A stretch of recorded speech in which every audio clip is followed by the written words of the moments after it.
영화 국제시장은 수많은 피난민들이 있는 가운데서 주인공 덕수가 사랑하는 여동생을 잃어버리고 또 아버지와 생이별을 하는 그런 흥남철수 장면으로 영화는 시작이 됩니다.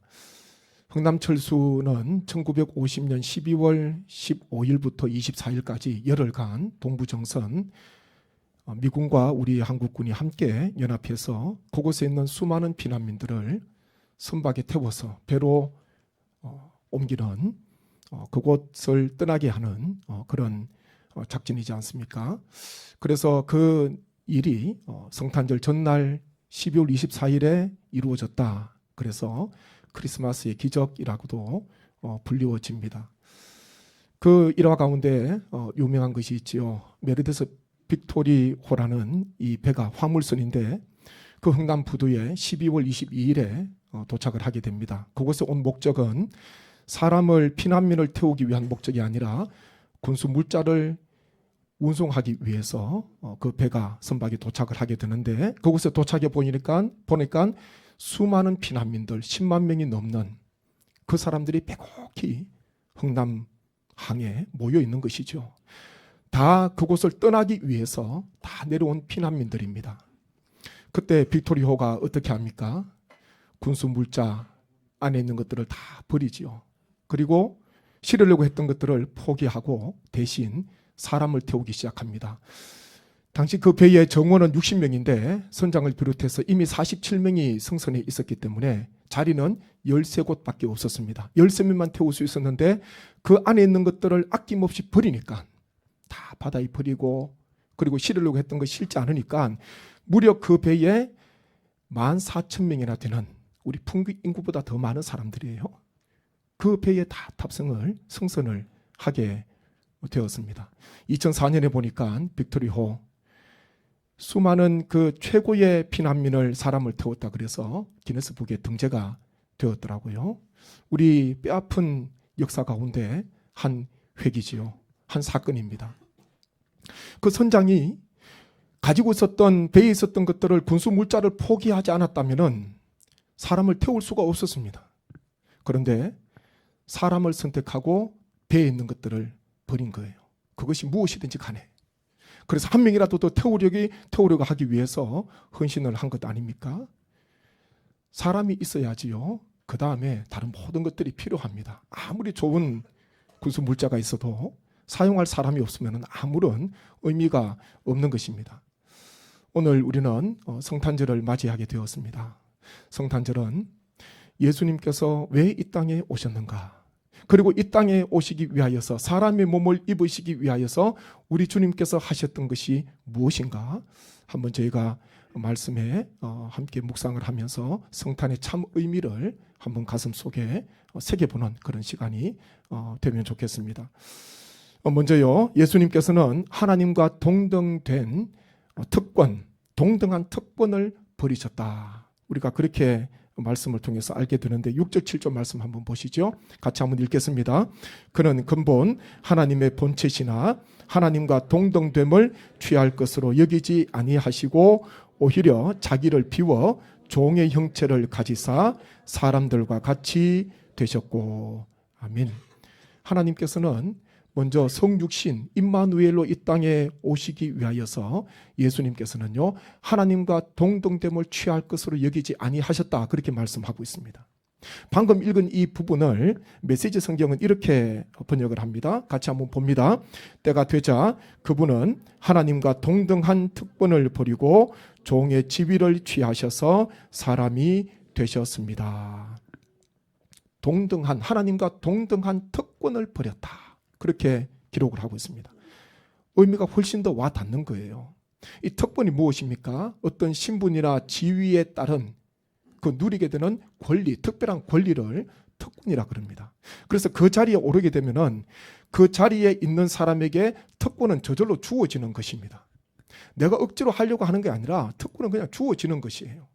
그것을 누림으로써 옆에 있는 사람들이 비난할 사람이 아무도 없습니다. 그 특권, 마땅한 그 사람이 그 신분을 가지고 그 지위에서 얻을 수 있는 것, 그것이 특권이지요. 우리 성자 하나님께서도 하나님과 동등한 특권을 가지고 계셨습니다. 그 가운데 하나가 하나님께서 가지고 계신 영광, 하나님과 본체십니다. 동일 본질이시죠. 하나님과 같으신 우리 성자 하나님께서 동일한 하나님께서 가지고 계신 영광을 가지고 계시는데 그 동등한 특권을 버리시고 사람의 몸을 입으시고 사람의 지위를 취하셔서 이 땅 가운데 오셨다. 그렇게 말씀을 하고 있습니다. 시각장애인 바디메오가 예수님께서 지나가신다는 소문을 듣고 예수님께 부르짖지요. 다윗의 자손 예수여 나를 불쌍히 여기소서 부르짖습니다. 주님께서 큰 소리로 부르짖는 이 바디메오의 간절함을 보시고 눈을 뜨게 해주시잖아요. 그때 이 바디메오가 어떤 일을 합니까? 누가복음 18장 42절 43절 보십시오. 예수께서 그에게 이르시되 보라 내 믿음이 너를 구원하였느니라 하시매 곧 보게 되어 하나님께 영광을 돌리며 예수를 따르는 백성이 다 이를 보고 하나님을 찬양하니라. 아멘. 예수님께서 바디메오의 눈을 뜨게 해주셨습니다. 그런데 바디메오가 눈을 뜨자마자 하나님께 영광을 돌렸다. 그렇게 말씀합니다. 그러면서 이것을 본 사람들도 다 하나님께 찬송을 올려드렸다. 성경은 그렇게 기록을 하지 않습니까? 하나님께 영광이 드려진 거예요. 하나님께 영광이 올라갔습니다. 하루는 예수님께서 갈릴리와 사마리아 사이를 지나가시다가 10명의 나병 환자를 보게 되지요. 그리고 제사장에게 가서 보이라 주님께서 말씀하셨고 이 10명의 나병 환자가 가던 중에 고침을 받게 되었습니다. 그 가운데 한 명 사마리아 사람은 다시 예수님께 돌아옵니다. 9은 어디로 갔는지 모르지만 한 명 사마리아 사람은 다시 예수님께 옵니다. 그리고 예수님께 이런 고백을 합니다. 누가복음 17장 15절 16절 말씀 한번 보십시오. 같이 읽습니다. 그 중에 한 사람이 자기가 나은 것을 보고 큰 소리로 하나님께 영광을 돌리며 돌아와 예수의 발 아래에 엎드리어 감사하니 그는 사마리아 사람이라. 아멘. 이 사마리아 사람도 길을 가다가 나병이 나았습니다. 주님의 말씀을 듣고 가다가 그리고 다시 주님께 와서 하나님께 영광을 돌렸다. 그렇게 말씀합니다. 하나님께 영광을 돌리면서 예수님의 발 앞에 엎드려 감사를 하는 사마리아 이 사람의 모습이 성경에 기록이 되어 있습니다. 예수님께서 공생에 사시는 동안에 하나님께 올려드리는 영광을 주님께서 받지 않으셨습니다. 주님께서도 오히려 성부 하나님께 영광을 돌리시지 않습니까? 하나님과 동일한 특권을 가지고 계셨고 동일한 영광을 가지고 계셨는데 주님께서는 우리를 위하여서 우리를 살리시기 위하여서 죄와 허물로 죽었던 우리를 위하여 사람의 몸을 입으시고 이 땅에 오시기 위하여서 그 영광을 높은 보좌를 버리시고 낮고 낮은 이 땅 가운데 오셨다는 것입니다. 그래서요 우리 주님께서는 언제나 백성들이 하나님께 영광 올려 드리기를 원하셨던 것입니다. 그리스도인의 권리포기라는 그런 책이 있습니다. 그리스도인의 권리포기. 거기에 보면 저자가 이런 말을 합니다. 권리포기란 단념하는 것이 아니라 더 귀한 가치를 발견하고 그것을 취하기로 결정하는 것이다. 짧은 문장입니다. 그런데 굉장히 공감이 돼요. 어떻게 권리포기를 할 수 있는가? 그것은요, 더 귀한 가치를 발견하게 되면은 권리를 포기할 수가 있습니다. 무엇이 더 중요한가? 더 소중한 가치 발견하게 되면요, 그보다 덜 귀한 것은 비로소 버릴 수가 있는 것이죠.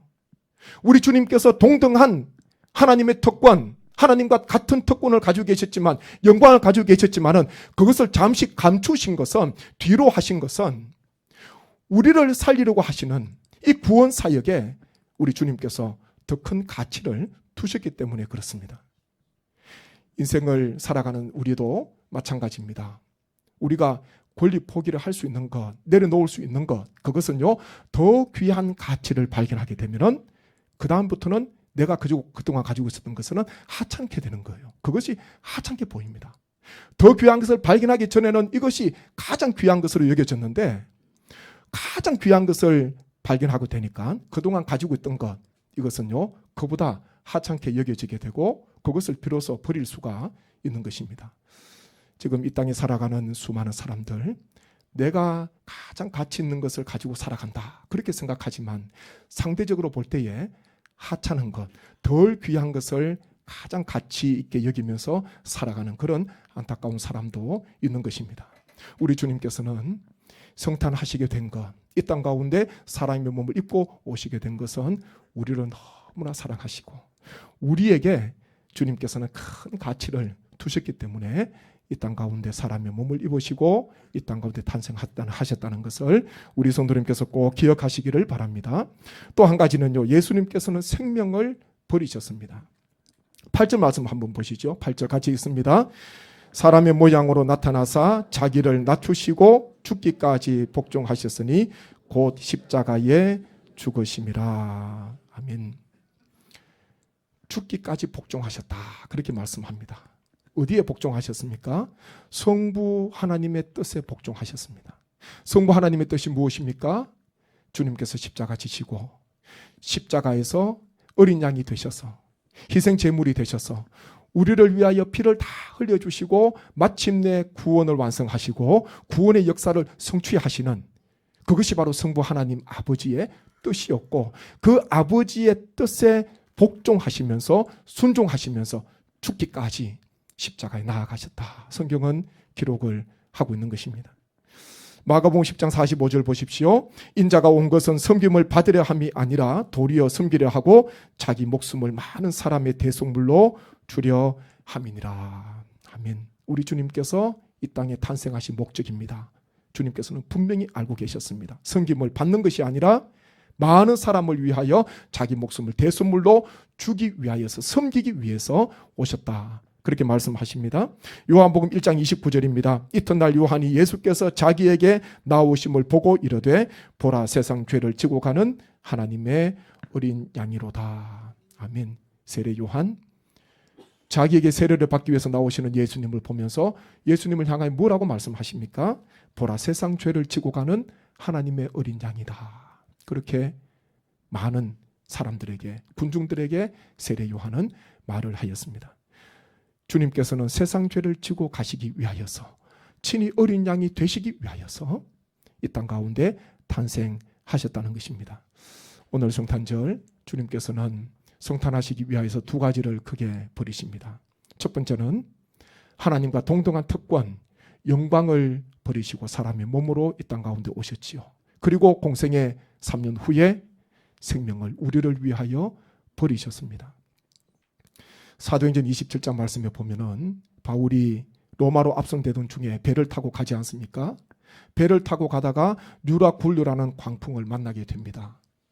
그때에 이튿날 사공들이 그 안에 있는 짐들을 바다에다 버렸다, 그렇게 기록을 합니다. 또 3일째 되는 날 배에 있는 모든 기구를 버렸다, 성경은 그렇게 기록을 하고 있습니다. 뉴라굴루라는 광풍을 만났는데 보니까요, 다 필요해서 실었던 거예요. 다 필요한 짐들을 배에 실었습니다. 기구들도 다 필요합니다. 그런데요, 광풍 앞에서 사공들, 그 안에 있었던 사람들 무슨 행동을 했습니까? 버렸던 거예요. 다 필요했기 때문에 배에 실었지만은 위기 앞에 서게 되니까, 광풍을 지나가게 되니까 비로소 무엇이 가장 소중한지를 깨닫게 되고 생명을 얻기 위하여서 과감하게 바다로 다 풀어 던집니다. 다 버리게 됩니다. 예수님을 만났던 많은 사람들, 시작은 다 버림으로 시작이 되지요. 베드로와 안드레 형제는 예수님께서 따르라 말씀하셨을 때에 배와 그물을 버려두고 따랐다, 그렇게 기록되어 있습니다. 야고보, 요한 형제는요, 아버지를 품꾼들과 함께 배에 버려두고 예수님을 따랐다, 그렇게 말씀합니다. 아버지를 품꾼들과 함께 배에 버려두고 요한과 야고보의 형제는 예수님을 따른 거예요. 버렸습니다. 우리는 성탄절을 오늘 맞이하면서 주님께서 우리를 위해서 오셨다, 우리의 죄를 위해서 이 땅 가운데 임마누엘로 오셨다, 탄생하셨다, 마음의 기쁨이지요. 감사가 있습니다. 그런데 여기에서 한 걸음 더 나아가셔야 합니다. 나는 주님을 위해서 지금까지 무엇을 버렸는가? 나는 또한 앞으로 무엇을 버려야 할 것인가? 나를 위하여서 이 땅에 오셨고 생명을 내어주신 주님을 위하여서 나는 무엇을 버려야 할 것인가? 오늘 성탄을 맞이하는 저와 우리 성도님, 우리 모두의 고민이 돼야 됩니다. 정말 가치 있는 것, 그것에 가치를 두게 되면은 하찮은 것들은 버릴 수가 있는 것입니다. 혹 내가 지금 가지고 있는 것, 내가 취하고 있는 것, 덜 귀한 것을 내가 가지고 마치 가장 귀한 것처럼 주님보다 더 귀하게 여기면서 혹시나 살아가고 있지는 않는지 우리의 삶을 한번 되돌아 보시기를 바랍니다. 우리 모든 주의 권속들, 또 이 시간 가정에서 병상에서 함께 예배드리시는 우리 모든 주의 성도들, 성도교회 성도님 가운데 이 성탄의 귀한 참 의미가 우리 마음속에 새겨져서 나를 위해서 버리신 주님의 그 사랑 기억하면서 이제는 내가 주님을 위해서 버리고 희생하고 부인하고 자기 십자가 지고 주님을 따라가시는 이 성탄절을 맞이한 우리 모든 성도님 되시기를 주님의 이름으로 축복합니다. 말씀을 묵상하면서 기도하기를 원합니다. 주님께서는 성탄을 위하여서 하늘의 영광을 버리시고 하나님과 동등한 특권을 버리시고 또한 생명까지 내어주셨습니다. 주님의 그 사랑과 주님의 그 모든 희생을 기억하면서 이제는 우리가 주님을 위하여서 헌신하게 하시고 희생하게 하시고 버릴 수 있는 귀한 삶 살게 하여 주옵소서. 함께 기도드리겠습니다. 아버지 하나님, 은혜를 감사합니다. 하나님 성탄절을 맞이하면서 하나님 우리에게 있어서 가장 소중한 것이 무엇인지 다시 한 번 더 하나님 저희가 깨닫기를 원합니다. 우리 주님께서는 이 땅에 탄생하시기 위하여서 사람의 몸을 입고 성육신 하시기 위하여서 하늘 영광을 버리시고 하나님과 동등됨을 취할 것으로 여기지 아니하시고 하나님과 동등한 특권을 버리시고 영광을 버리시고 낮고 낮은 이 땅 가운데 임하셨습니다. 우리의 모든 죄와 허물을 위하여서 십자가의 생명까지 내어주셨고 생명까지 버리셨습니다. 하나님의 우리의 귀한 삶을 우리의 신앙을 다시 한 번 더 들여다보게 도와주시고 주님을 위하여서 내가 무엇을 버려야 할 것인가, 내가 주님을 위하여서 무엇을 던져야 할 것인가, 우리 마음속에 깨달음을 주여 허락하여 주옵소서. 아버지 하나님여, 주님보다 더 귀한 것이 없도록 은혜 베풀어 주옵소서. 나에게 생명 주시고 이 땅 가운데 탄생하신 성탄하신 주님의 그 사랑을 기억하면서 하나님 아버지 그 사랑을 기억하면서 주님보다 더 귀하게 여기는 것이 없도록 하나님 우리의 믿음과 우리의 삶을 하나님께서 인도하여 주옵소서. 성탄의 참 의미를 깨닫는 귀한 우리의 인생과 우리의 삶이 되게 하여 주옵소서. 이 모든 간구를 예수님의 이름으로 기도하옵나이다. 아멘.